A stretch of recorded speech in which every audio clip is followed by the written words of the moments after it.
আজকে আমাদের birthday menu main কোর্সে তো এখানটাতে রয়েছে, আর স্ন্যাক্সে যেটা আছে সেটা হচ্ছে জুস আছে, পায়েস আছে, তারপরে চিকেন পকোড়া আছে, ফ্রেঞ্চ ফ্রাই আছে, আর এই যে চিলি গার্লিক পপস আছে। এগুলোকে এখন ভাজা হচ্ছে। চিকেন পকোড়াটা আমি একবার ভেজে রেখে দিয়েছিলাম, এখন সেকেন্ডবার ভাজছে। আপা এসে একদম খুন্তি নিয়ে নিয়েছে, বলছে তুমি ওইদিকে ম্যানেজ করো, আমি এদিকে ভাজছি।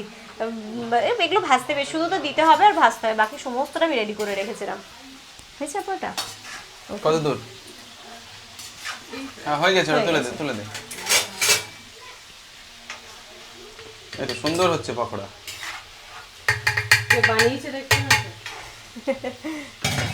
ওদিকে কিন্তু ওটা পুড়ে যাচ্ছে, ওটা হয়ে গেছে ওটা। চলো। তুলে দে তুলে দে। আচ্ছা ফ্রেঞ্চ ফ্রাইটা কিসে রাখবো আপাতত? তুমি এটাতে দাও, ওটা এখন বন্ধ করো। ফ্রেঞ্চ ফ্রাই নাকি ভাজতেই লাগে বলো? ভেজে রেখে দাও।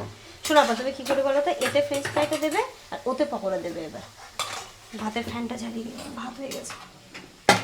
এর মা দেখলি তো, সব দিকে লক্ষ্য আছে। তাই না হলে হবে?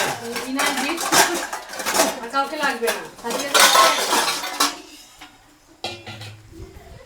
ভাতের চাম কে ভালো বলছিল না দিদি, তুমি রূপে কি আর গুণে না, কি? হয়েছে হয়েছে হয়েছে, অত আর দিতে হবে না, হয়ে যাবে। ও মা, ভাত হয়ে গেছে। হয়ে গেল। হ্যাঁ